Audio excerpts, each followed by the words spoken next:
What's going on, YouTube? In this tutorial, I just want to talk a bit about the switch function in msexcel, which just switches one value for another, and it's great because it allows you to replace what in some cases might be a nested if function with a lot of different nests inside of it with something that is much easier to write and follow.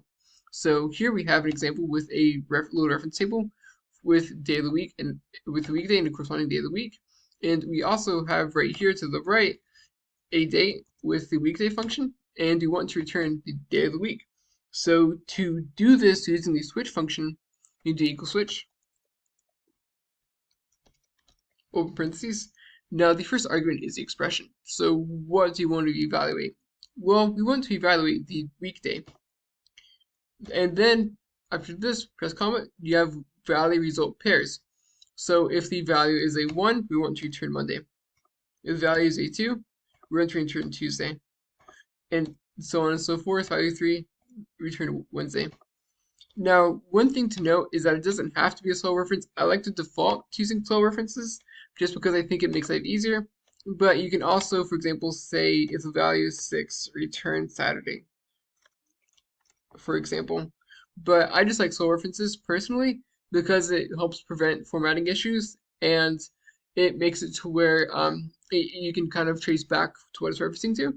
But yeah, and as you can see, even though this is kind of a little bit can be tedious sometimes, it is great because it allows you to avoid having a lot of nested ifs. So close parentheses, and as you can see, because of value 2, you return a Tuesday. Now I want to lock everything down except for the expression argument, so highlighting this, and then F4, but except for this first expression argument, so we just locks down the table right here. Control C, copy, paste this down. As you can see, the switch function is a 3, it returns a Wednesday. If it's a 4, returns a Thursday. 5 returns a Friday. Now I know what you're thinking. Like, could you have done a VLOOKUP? Like, of course, a VLOOKUP in this instance would have been a much simpler approach and would have been a little more clean.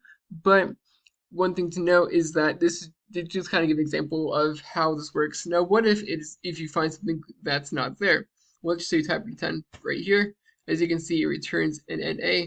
So, but because it's just not finding the value. But one thing to note is it's kind of a sidebar, but you can nest the function in if and a. And if the value is not found, well, you can just have it be blank, for example, like that, or be whatever you want it to be if it returns an A. But yeah, that's it. I just want to spend a few minutes talking about the switch function.